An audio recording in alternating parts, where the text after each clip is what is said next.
Hey y'all, I'm Caleb Watson, and this is my professional leadership development plan. The My leadership philosophy statement is to learn, grow, develop, and reach your fullest potential.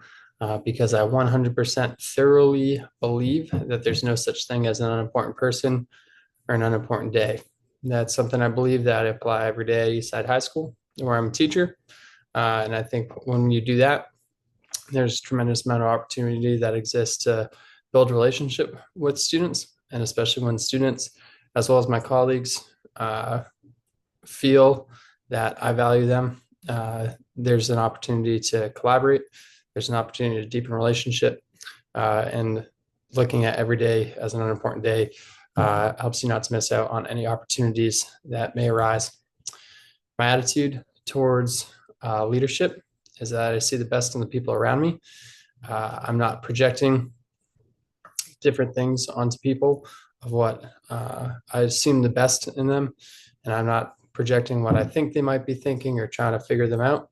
I assume good intentions out of everyone that I come across and interact with. Cynicism doesn't have a place in my life, household, or classroom. I'm positive and encouraging. As a leader, I'm never cynical, and that's something that I filter my attitude, outlook every day, as I want to make sure no sort of cynicism permeates any environment where I am a leader or just a participant in whatever is going on. Looking at my values, I am tenacious, positive, encouraging, relentless, and I'm a shining light. I am not easily discouraged. I bring an encouragement to the people around me, and I reflect a positive light to the people around me as I bring encouragement and hope to those that I interact with. How do I learn, grow, develop, and reach my fullest potential? And is I assume the best in people.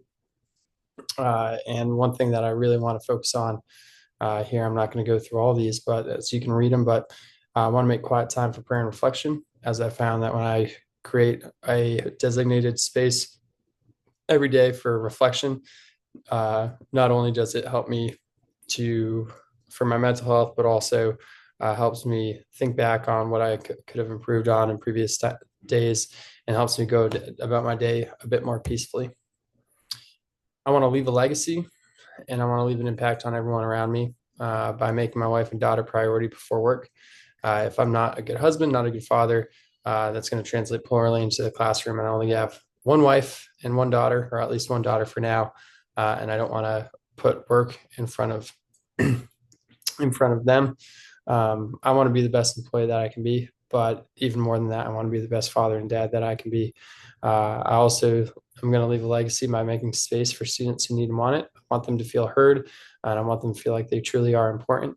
I also want to lead new teachers, as that's an active part of my role at my school, where I help develop and integrate new student onboarding into our daily activities at Eastside High School, making sure everything goes smoothly there. And I want to be encouraging to everyone who's around me. And I have to look at what's stopping me from leaving a legacy, and that's my barriers to success right here. Let me move that down. How can I grow and develop? I need to make sure I'm not overextending myself. I occasionally run into the issue of saying yes to everything, as I want to be positive and sometimes can do too much. I need to make sure I get a good night's sleep whenever possible.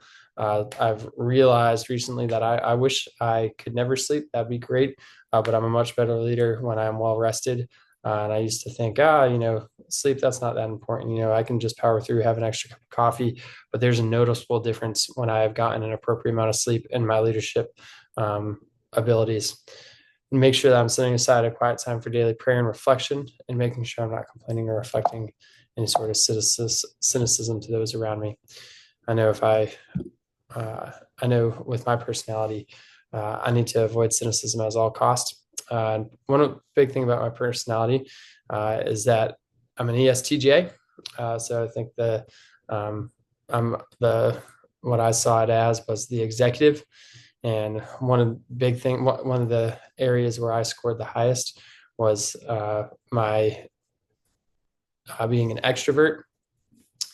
This summary felt a little bit exposed when I read this, as it was a canned definition of my ESTJ, but I think it covered it pretty accurately, as I'm someone who loves rules or clear-cut things. I like my to-do lists. I like things. I like to interact with people, and I like structure and plans and clear organization over things going on a whim and spontaneity.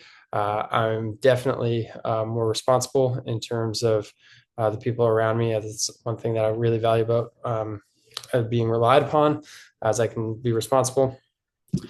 Uh, this is the executive ESTJ, extroverted, sensing, thinking, and judging.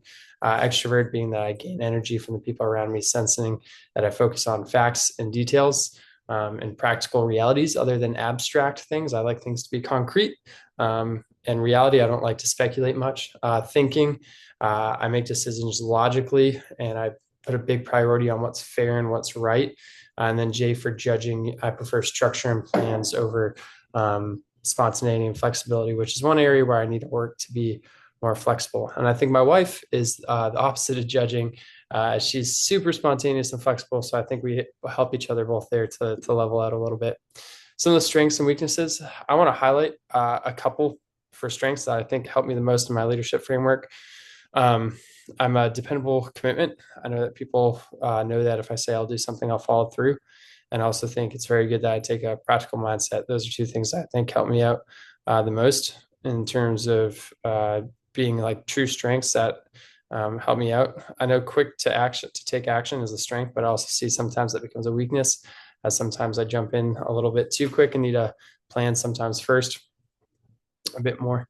I know my weaknesses is I'm very hesitant to try new approaches. My coworkers give me a hard time because I eat the same thing for lunch every day. I eat chicken and beans every day. I've gotten around away from that, not as religious as I used to be, but I think there was a couple of years where I literally every day had chicken breast and red kidney beans, just because I like things to be predictable. I don't want I don't want to try new stuff, and that's definitely a downside to being a leader. Also, the insensitive to work-life balance, and that's why I put as one of the biggest things that is a barrier to my success is overextending myself, and why it's such a big priority to be a good husband and father is because I can definitely have work take over my life. So those are a couple of the big weaknesses for me. So the 5 practices of exemplary leadership, the one where I struggle the most is definitely enabling others to act. As I sometimes want to just take the reins on stuff and run forward myself, I need to be intentional about building up leadership around me.